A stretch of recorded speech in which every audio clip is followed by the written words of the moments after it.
a entender um pouco sobre valor, né? Valor para o cliente. A gente precisa entender primeiro a distinção, né? Qual que é a diferença entre preço e valor. Porque às vezes a gente tem o costume, né? São as palavras que a gente utiliza de forma errada, de forma equivocada, né? A gente sempre fala, qual é o valor do produto, enfim, mas quando a gente quer dizer, né, qual é o preço.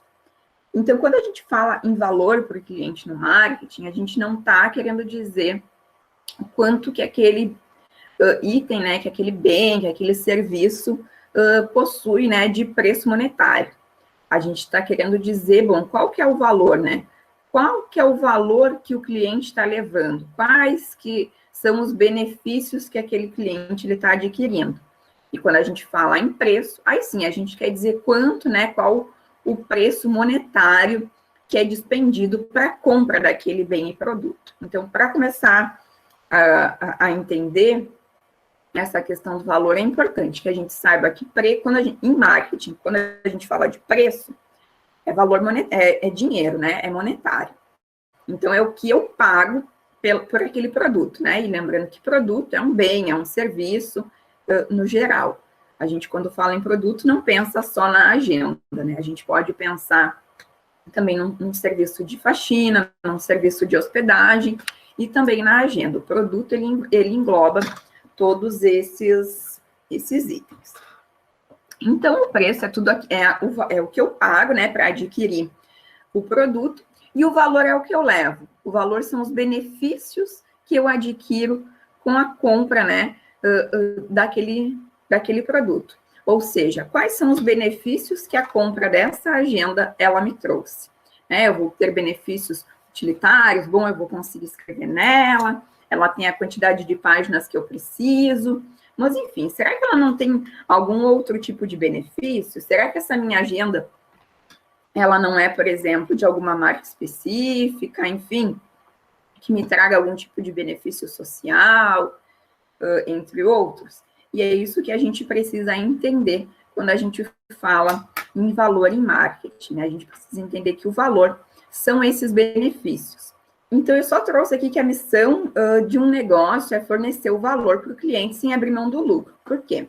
Porque às vezes a gente pensa assim, eu preciso então fazer de tudo para fornecer valor para o cliente, né? Porque para mim ter o cliente comigo, eu preciso fazer com que o produto ele tenha os benefícios que o cliente espera. A gente lembra lá daquela nossa aula que a gente falou do produto, do benefício central, daquela bolinha, né, que tem todos os tipos de benefícios sobre o que o cliente espera. Mas a gente não pode esquecer também que a gente precisa ter lucro, né, quando a gente pensa numa empresa, numa organização.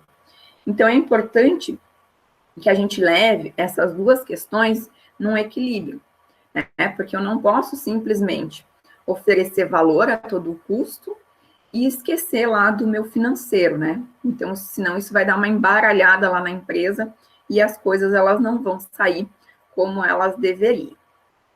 Aí, aqui só para a gente entender um pouquinho, que o marketing, ele não foi sempre assim, né? A gente tinha uma visão lá atrás de marketing, que era a chamada visão tradicional, né? Onde a empresa criava alguma coisa e vendia, né? O marketing, então, ele era tomado como uma venda, né? Eu criava o produto e a gente empurrava para o cliente. Não me interessa se o cliente quer ou se o cliente não quer. Sou eu que determino a demanda. Sou eu que determino a oferta. Sou eu que determino se tu precisas ou não desse produto. E isso foi muito intenso por muito tempo. Só que isso nem sempre, e principalmente nos dias de hoje, isso não compete mais, né? Talvez até eu coloquei ali itens de primeira necessidade em mercados emergentes. Isso quer dizer que, talvez em países, né, de economias com escassez de bens, com escassez de produtos, esse tipo de marketing, ele ainda funcione.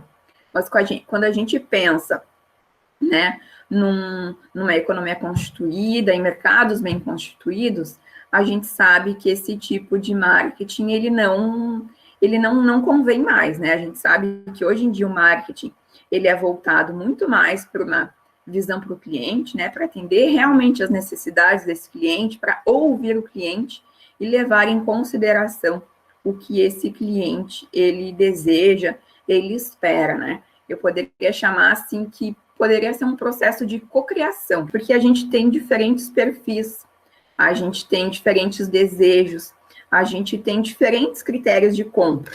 Então, para isso, as empresas, elas precisam ter o seu mercado-alvo bem definido, sim. Porque se eu não souber para quem que eu quero vender, vai ser difícil saber, bom, mas qual que é o perfil que eu quero atingir, qual que é o desejo que eu, né, e quais são, talvez, os principais critérios de compra que eu vou encontrar pelo meu cliente. Bom, será que eu quero oferecer um produto que ele tenha como base, né, apenas a questão do valor?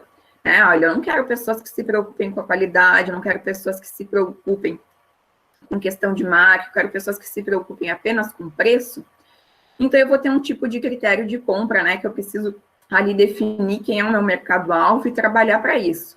Porque se a minha intenção é atingir pessoas que procurem qualidade no serviço, qualidade no atendimento, enfim, outros tipos de valores, e eu focar apenas no preço e esquecer esses outros critérios de compra, eu vou estar perdendo, né, o meu cliente, eu vou estar perdendo o meu consumidor. Então, a gente precisa, antes de tudo, definir qual que é o meu mercado-alvo, né? Que nem eu digo, eu preciso saber para quem que eu quero vender. No momento em que eu descubro, olha, eu quero vender para o fulano, para o ciclano e para o beltrano, não, eu quero vender só para o fulano. E eu vou focar nesse cliente, são questões que a gente vai aprender nas próximas aulas, questão de nicho, segmentação de mercado, mas eu preciso saber, assim, bom, para quem eu quero vender, né? Como eu vou me posicionar? Quem é o meu segmento de mercado?